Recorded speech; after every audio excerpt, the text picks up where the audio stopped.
أعوذ بالله من الشيطان الرجيم. بسم الله الرحمن الرحيم. ولولا كلمة سبقت من ربك لكان لزاما وأجل مسمى فاصبر على ما يقولون وسبح بحمد ربك قبل طلوع الشمس وقبل غروبها ومن آناء الليل فسبح وأطراف النهار لعلك ترضى ولا تمدن عينيك إلى ما متعنا به أزواجا منهم زهرة الحياة الدنيا لنفتنهم فيه ورزق ربك خير وأبقى وأمر أهلك بالصلاة واصطبر عليها لا نسألك رزقا نحن نرزقك والعاقبة للتقوى. اور آپ کے پروردگار کی طرف سے اگر ایک بات پہلے سے طے شدہ نہ ہوتی اور ایک وقت مقرر نہ ہوتا تو عذاب لازمی طور پر آ جاتا.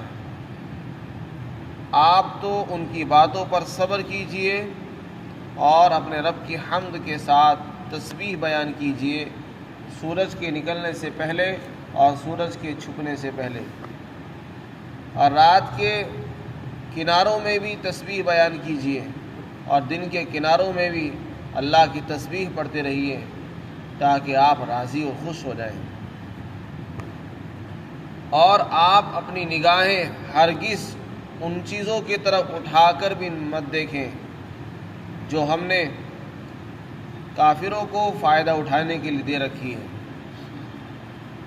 جن میں سے ہم نے مختلف قسم کے کافروں کو متمتع کر رکھا ہے، جو دنیا کی زندگی کی رونق ہے، اور یہ اس لیے دی ہے تاکہ ہم اس کے اندر ان کا امتحان اور آزمائش کریں. اور آپ کے رب کا جو رزق ہے وہ بہترین ہے اور دیر پا ہے، دیر تک باقی رہنے والا ہے. اور آپ اپنے گھر والوں کو نماز کا حکم کیجئے اور خود بھی اس کے پابند رہیے. اور ہم آپ سے رزق نہیں چاہتے ہیں، ہم آپ کو رزق دیں گے اور اچھا انجام پرہیزگاری کا ہے.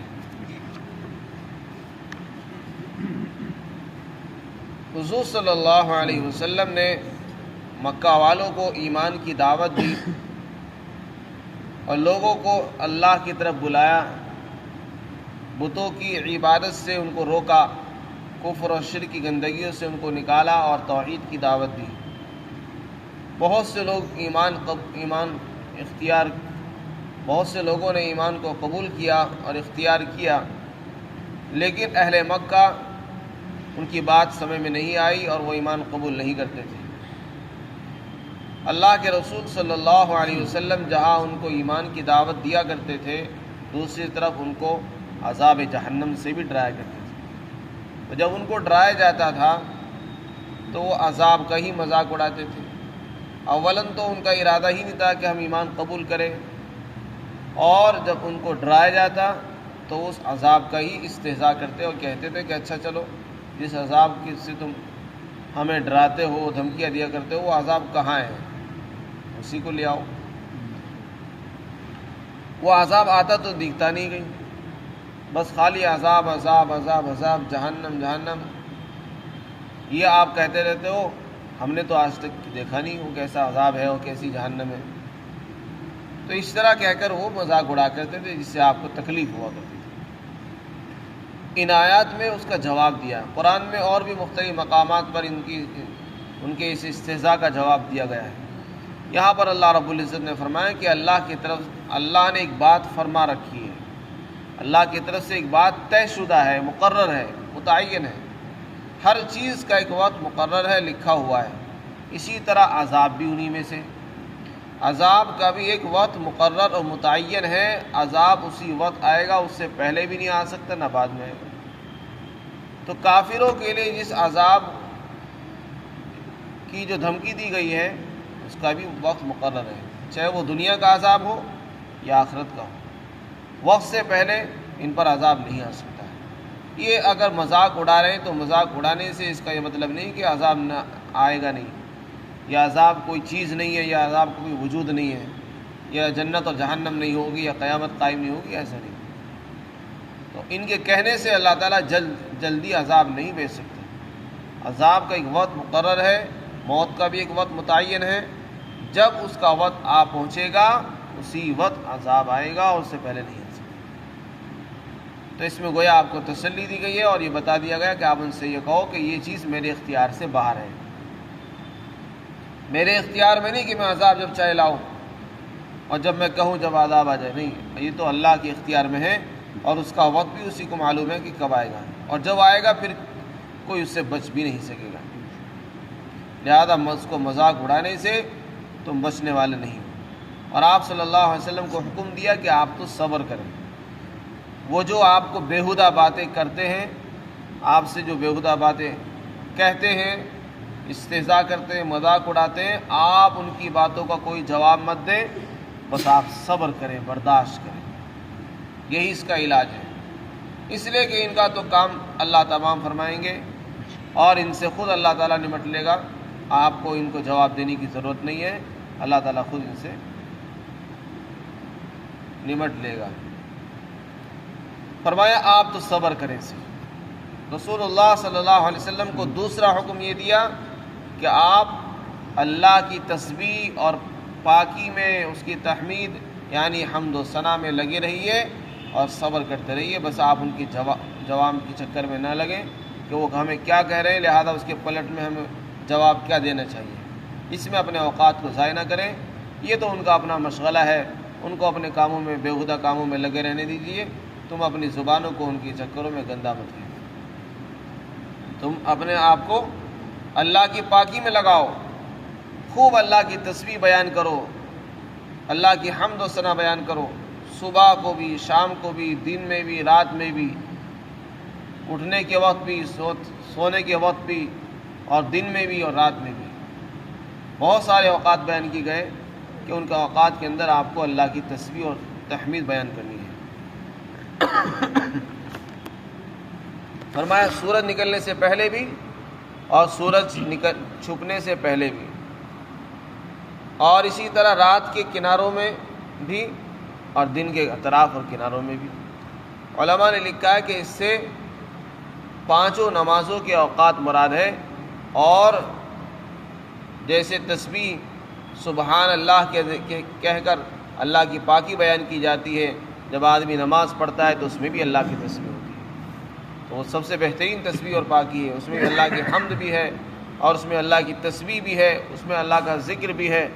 لہذا اس میں 5 نمازوں کا حکم ہے کہ آپ ان اوقات کے اندر نماز کا اہتمام فرمائیں، نماز قائم کیجیے۔ چنانچہ 5 نمازوں کے اوقات اس میں آ گئے۔ سورج نکلنے سے پہلے سے مراد ہے فجر کی نماز، اور سورج کے غروب ہونے سے پہلے اس سے مراد ہے مغرب عصر کی نماز، اور رات کے کناروں سے مراد ہے مغرب اور عشاء کی نماز۔ وَأَطْرَافَ النَّهَارِ، اور دن کے کناروں میں، دن کے کناروں سے مراد ہے فجر کی نماز اور عصر کی نماز،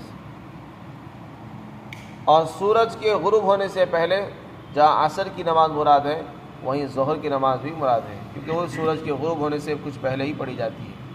تو اس طریقے سے اللہ تعالیٰ نے اس آیت شریفہ میں 5 نمازوں کا اہتمام کا بھی حکم دیا کہ آپ ان اوقات میں اللہ کی خوب تسبیح اور تحمید بیان کیجیے۔ لعلک ترضی، یہاں تک کہ آپ راضی اور خوش ہو جائیں۔ اس سے معلوم ہوا کہ جب آدمی کسی کی ناگوار باتوں سے، کسی کی بیہودہ چیزوں سے، بیہودہ کاموں سے پریشان ہو جائے، اس کو چاہیے کہ صبر سے کام لے اور اللہ کی تسبیح میں لگ جائے۔ اس سے انشاءاللہ اس کا رنج اور غم بھی دور ہو جائے گا، اور اس کے اندر اطمینان اور خوشی کی حالت کیفیت پیدا ہو جائے گی۔ جو غم کی کیفیت تھی وہ ختم ہو جائے گی، اور انسان کے اندر خوشی کی کیفیت پیدا ہو جاتی ہے۔ تو آپ صلی اللہ علیہ وسلم کا دھیان بھی ان کی طرف سے ہٹا کر اللہ کی طرف کو متوجہ کیا گیا، اور یہ فرمایا گیا کہ آپ ان کے طرف دھیان مت دیں، تو آپ تو اللہ کی تسبیح میں لگے رہیے یہاں تک کہ آپ خوش ہو جائیں گے۔ چنانچہ جب آپ اللہ کی تعریف میں لگیں گے تو آپ خود بخود خوش ہوتے چلے جائیں گے۔ پھر آخر میں اللہ رب العزت نے مسلمانوں کو، خاص طور سے آپ صلی اللہ علیہ وسلم کو حکم دیا کہ آپ اپنی نگاہیں ان چیزوں کی طرف دراز مت کریں جو ہم نے کافروں کو فائدہ اٹھانے کے لیے دے رکھی ہے۔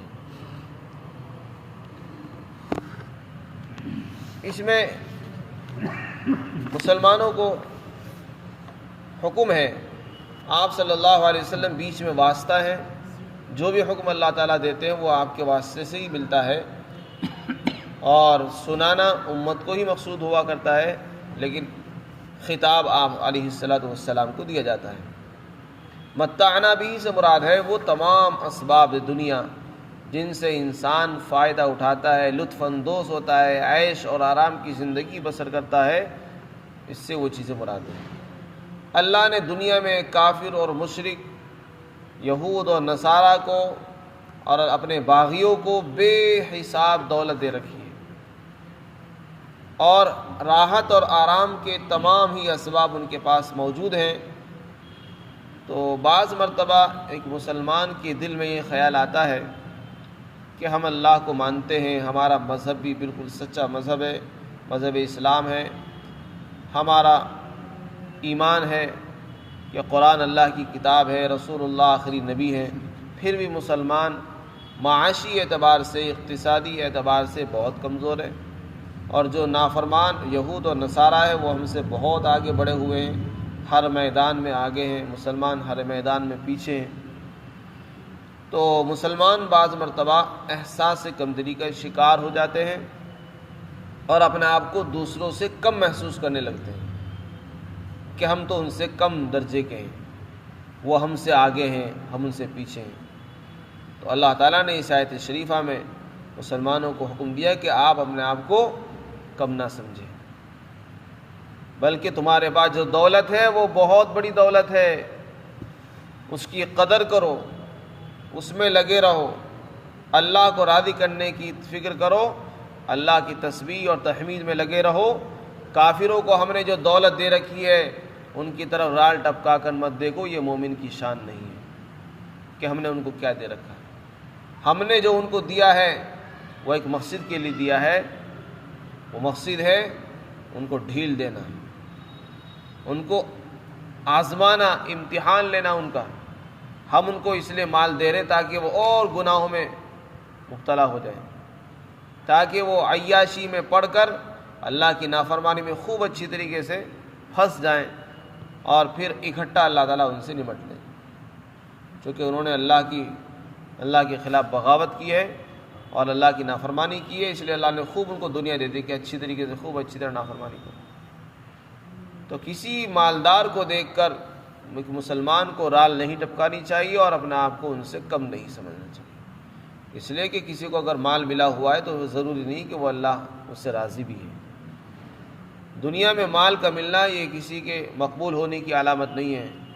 ایمان کی حالت میں اگر کسی کو ایمان ملتا ہے تو وہ ایک اچھی چیز ہے، اور اللہ خوش ہو اور مال مل جائے تو ایک اچھی چیز ہے، لیکن کفر کے ساتھ جو مال ملتا ہے وہ تو پکڑ ہی کا ذریعہ بنتا ہے، وہ تو وبال جان ہے، انسان کے لیے دنیا میں بھی اس میں تباہی ہے اور آخرت میں بھی اس کی وجہ سے تباہی ہوتی ہے۔ تو اس لیے فرمایا ہم نے دنیا کی زندگی کی رونق بنایا مال کو، دنیا کی زندگی کی رونق چمک دمک ہے، اسے دیکھ کر تم کیوں رال ٹپکاتے ہو اور اپنے آپ کو کم سمجھ رہے ہو؟ اللہ نے تمہیں ایمان دے دیا، اس سے بڑی اور دولت کیا ہوگی؟ دنیا میں مال نہیں دیا کوئی بات نہیں، اللہ جنت میں سب کچھ دے دے گا۔ ان کے لیے دنیا ہی میں سب کچھ ہے، ان کے لیے آخرت میں کوئی حصہ نہیں ہے، لہذا تم یہاں اگر تمہیں کچھ نہیں ملا ہے صبر کرو۔ ایسا نہیں کہ اللہ نے کچھ نہیں دیا ہے، کچھ تو دیا ہے۔ یہ دنیا کی زندگی اصل عیش اور آرام کے لیے نہیں ہے، یہ دنیا کی زندگی اللہ نے جو ہمیں عطا فرمائی ہے وہ اللہ کو راضی کرنے کے لیے ہے۔ ہم اس لیے دنیا میں آئے ہیں تاکہ اللہ ہم سے راضی ہو جائے، اللہ ہم سے خوش ہو جائے اور ہم اللہ کی فرما برداری کرنے والے بن جائیں۔ یہاں رہ کر دنیا کو کمانا، دنیا کو بڑھانا، دنیا میں بڑھنا یہ مقصد نہیں ہے۔ کافر اگر بڑھ رہے ہیں تو ان کو بڑھنے دیں، آپ ان کی حرص نہ کریں۔ تو فرمایا اس دنیا کے مال اور دولت سے دل مت لگاؤ، اللہ کے پاس جو رزق اور دولت ہے وہ بہترین ہے، یعنی اللہ تعالیٰ مرنے کے بعد جو تمہیں دے گا، روزی دے گا، وہ بہت اچھی روزی ہوگی، بڑی عمدہ ہوگی اور ہمیشہ باقی رہنے والی ہوگی۔ دنیا میں جو کچھ ملا ہوا ہے وہ ہمیشہ نہیں رہتی، آج ہے تو کل نہیں ہے، کل ہے تو آج نہیں ہے۔ فرمایا وَلَا تَمُدَّنَّ عَيْنَيْكَ، اور آپ ہرگز اپنی نگاہیں اس چیزوں کی طرف نہ بڑھائیں جو ہم نے کافروں کو، ان میں سے مختلف قسم کے کافروں کو فائدہ اٹھانے کے لیے دے رکھی ہے، اور یہ دنیا کی زندگی کی رونق ہے تاکہ ہم ان کا امتحان لیں اس میں، اور آپ کے رب کا جو رزق ہے وہ بہترین ہے اور دیر تک رہنے والا ہے۔ اس کے بعد آپ علیہ السلام کو حکم دیا کہ آپ اپنے گھر والوں کو نماز کا حکم کریں۔ نماز آپ صلی اللہ علیہ وسلم تو خود پڑھتے تھے، نبی سے یہ امید نہیں کی جا سکتی کہ وہ نماز کا اہتمام نہ کرے۔ فرمایا کہ نماز آپ کو خود بھی پڑھنی ہے اور اپنے گھر والوں کو بھی اس کا حکم دینا ہے۔ تو اس سے نماز کی اہمیت کا پتہ چلتا ہے کہ نماز کتنی محترم شان ہے۔ حضرت عمر رضی اللہ تعالیٰ عنہ نے اپنے دور خلافت کے اندر تمام گورنروں کو لکھا تھا کہ تمہارے تمام اعمال میں، تمہارے تمام کاموں میں سب سے زیادہ اہم نماز ہونی چاہیے، تو لہذا تمام کاموں سے زیادہ ضروری نماز۔ یہ اس زمانے کے خلفاء کا حال تھا۔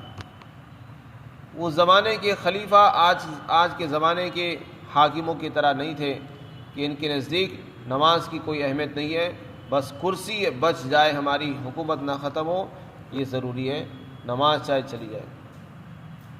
اس زمانے کے خلفاء کے نزدیک اللہ کے احکامات پر عمل کرنا اور قوم کو، امت کو اس پر چلانا یہ زیادہ ضروری تھا، اور یہی خلیفہ کا کام بھی ہے۔ رسول اللہ صلی اللہ علیہ وسلم جو تمام خلیفاؤں میں سب سے بڑے ہیں، اللہ کے خلیفہ ہیں، نبی ہیں، رسول ہیں، ان کو حکم دیا جا رہا ہے کہ آپ اپنے گھر والوں کو نماز کا حکم کریں، بیوی کو، بچوں کو، بہنوں کو، والدہ کو، اپنے گھر والوں کو نماز کا حکم کرنے کا حکم دیا جا رہا ہے، اور فرمایا خود بھی اس پر قائم رہیے، اس لیے کہ جب انسان خود کسی کام پر عمل کرتا ہے تو اس کا اثر ہوتا ہے، اور جو خود نہیں چلتا ہے دوسرے بھی اس کی بات کا اثر نہیں لیتے۔ ہم صرف اپنے گھر والوں کو حکم کرتے رہیں کسی عمل کا اور خود اس کے پابند نہ ہو تو اس کی تاثیر نہیں ہوتی، نہ وہ ہماری دعوت مؤثر ہوتی ہے۔ اپنی دعوت کو مؤثر بنانے کے لیے ضروری ہے کہ آدمی خود اس کا پابند بھی ہو، اس کا اہتمام کرتا ہو۔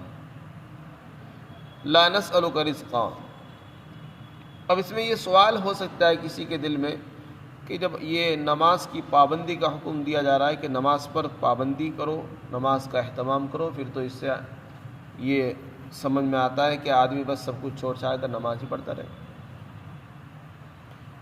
بس کمانا بھی چھوڑ دے اور روزی بھی چھوڑ دے۔ تو اس کا جواب دیا گیا کہ روزی کمانا مقصود نہیں ہے، روزی انسان کی ضرورت ہے، اور عبادت اور اللہ کی اطاعت اور فرمانبرداری یہ انسان کی زندگی کا مقصد ہے۔ مقصد اصل ہوتا ہے، ضرورت اصل نہیں ہوتی۔ ضرورت تو بقدر ضرورت پوری کی جاتی ہے اور مقصد کے اندر انسان کو لگا جاتا ہے۔ تو دنیا میں آنے کا مقصد روزی کمانا نہیں ہے اور نہ ہی رزق کو بڑھانا ہے، بلکہ روزی تو انسان کی ضرورت ہے، جتنی ضرورت اس کی پوری ہو جائے بس اتنی اس کے لیے محنت بھاگ دوڑ کرے، باقی سارا کام اللہ کے مقصد اور زندگی کا جو مقصد اللہ نے ہمیں بیان فرمایا ہے اس میں لگانا چاہیے۔ فرمایا لا نسألک رزقا، ہم آپ سے روزی نہیں چاہتے، معاش ہم آپ سے نہیں چاہتے ہیں۔ ہمارا کام یہ نہیں کہ ہم نے دنیا میں اس لیے بھیجا کہ بس تم دنیا میں معاش میں لگ جاؤ، جیسے کہ دنیا میں ایک بادشاہ، ایک آقا اپنے غلام سے کہتا کہ چل دنیا میں جا، بازار میں جا اور کما کر لا کر دے، تو اس کا مقصد ہی یہی ہوتا ہے کہ اس نے دنیا میں اس کو بھیجا ہے، بازار میں اس لیے بھیجا ہے تاکہ وہ محنت مزدوری کرے اور پیسے کما کر لا کر اس کو دے دے۔ وہ نماز پڑھے نہ پڑھے اس کو اس سے کوئی مطلب نہیں ہے۔ اللہ تعالیٰ کا معاملہ ایسا نہیں ہے۔ اللہ نے دنیا میں بندوں کو اس لیے نہیں بھیجا کہ جاؤ کما کر لاؤ، لا کر مجھ کو دے دو، اس لیے کہ اللہ بے نیاز ہے۔ اسے تمہاری رزق کی ضرورت نہیں ہے، اس نے کمانے کے لیے نہیں بھیجا ہے، اس نے اصل مقصد جو ہے وہ اطاعت ہے، عبادت کے لیے بھیجا ہے۔ قرآن میں بھی اس کا ذکر ہے۔ اور ایک دنیا میں ایک آقا، ایک بادشاہ اپنے غلام کو جو بھیجتا ہے وہ کمانے کے لیے بھیجتا ہے۔ اللہ نے بندوں کو کمانے کے لیے نہیں بھیجا، اپنی اطاعت اور عبادت کے لیے بھیجا ہے۔ اور جہاں تک تعلق روزی کا ہے تو حلال روزی کمانا اور اس میں لگنا یہ بھی ایک مفید چیز ہے، اور اس کے لیے اسباب اختیار کرنے چاہیے، لیکن یہ ایک ضرورت ہے۔ اس کو ضرورت کے درجے تک ہی رکھنا چاہیے، ضرورت کو مقصد نہیں بنانا چاہیے۔ آج ہمارا حال یہ ہے کہ ہم نے روزی کمانے کو مقصد بنا لیا ہے۔ مقصد بنانے کا مطلب یہ ہے کہ بس نماز چھوٹ جائے تو کوئی پرواہ نہیں، لیکن ہمارا کام نہ چھوٹے۔ تو کام اصل نہیں ہے، نماز اصل ہے۔ یہ دونوں چیزیں سمجھنے کی ہیں۔ بعض لوگ اس میں تشویش میں مبتلا ہو جاتے ہیں اور تقدیم اور تاخیر کر دیتے ہیں، رزق کو اصل سمجھ جاتے ہیں اور نماز کو ضرورت سمجھتے ہیں کہ نماز تو اللہ کو رضا کے لیے ہے، جب وقت ملے گا پڑھ لیں گے، اور اصل تو اپنی دکان ہے، اپنا کاروبار ہے، اپنا کارخانہ چلانا ہے۔ ایسا نہیں ہے، معاملہ کچھ اور ہے۔ اصل چیز اللہ کی رضا ہے۔ اگر اللہ ہی راضی نہیں ہے تو کاروبار کرنے سے کوئی فائدہ نہیں۔ اللہ کو راضی کرنا مقصود ہے، دنیا میں بھی اللہ راضی ہو اور آخرت میں بھی اللہ راضی ہو جائے، تبھی کامیابی ہے۔ اس لیے فرمایا ہم آپ سے روزی نہیں چاہتے، بلکہ روزی تو ہم آپ کو خود دیں گے۔ دنیا میں کتنے لوگ ایسے ہیں جو اسباب اختیار نہیں کرتے، نہ کماتے، ان کو پھر بھی روزی مل جاتی ہے۔ جانور ہیں، گائے ہیں، بیل ہیں، بھینس ہیں، بکریاں ہیں، پرندے ہیں، ان کے پاس کوئی سامان نہیں ہے، نہ کوئی گودام ہے ان کا، نہ کوئی اسٹاک ہے، کوئی روزی کا انتظام وہ نہیں رکھتے اگلے کل کے لیے، بلکہ صبح کو اپنے گھونسلوں سے خالی پیٹ نکلتے ہیں اور شام کو پیٹ بھر کر واپس آ جاتے ہیں۔ جو کچھ ملا وہ کھا لیا، نہیں ملا تو واپس آ گئے اور آرام سے سو جاتے ہیں، پھر صبح کو نکل جاتے ہیں اور اللہ تعالیٰ ان کو روزانہ روزی دیتا ہے۔ تو یہ توکل کرتے ہیں اللہ کی ذات پر اور اللہ کی تسبیح بیان کرتے ہیں، اللہ تعالیٰ ان کو روزی پہنچاتا ہے۔ یہ بندے کا بھی یہی کام ہونا چاہیے کہ آدمی صبح کو نکلے، روزی تلاش کرے اور جو ملے لے لے اور اس کو استعمال کرے، اس کے بعد اللہ کی رضا میں لگ جائیں۔ صرف اپنے آپ کو روزی کے حوالے کر دینا اور نمازوں کو بھول جانا، خدا کی یاد سے غافل ہو جانا، یہ عقل مندی کے خلاف ہے۔ اور انجام جو ہے وہ پرہیزگاری کا ہی ہے۔ جو لوگ تقوی اختیار کریں گے، یعنی کفر و شرک سے بچتے ہیں، اللہ کی نافرمانیوں سے بچیں گے، مال کمانے کے اندر حرام سے بچیں گے، سود سے بچیں گے اور اسی طرح گناہوں سے بچیں گے، ایسے لوگوں کو اچھا انجام ہوگا اور ان کے لیے اللہ کی طرف سے انعامات ہوں گے۔ اللہ تعالیٰ ہم سب کو سمجھ آتا ہے۔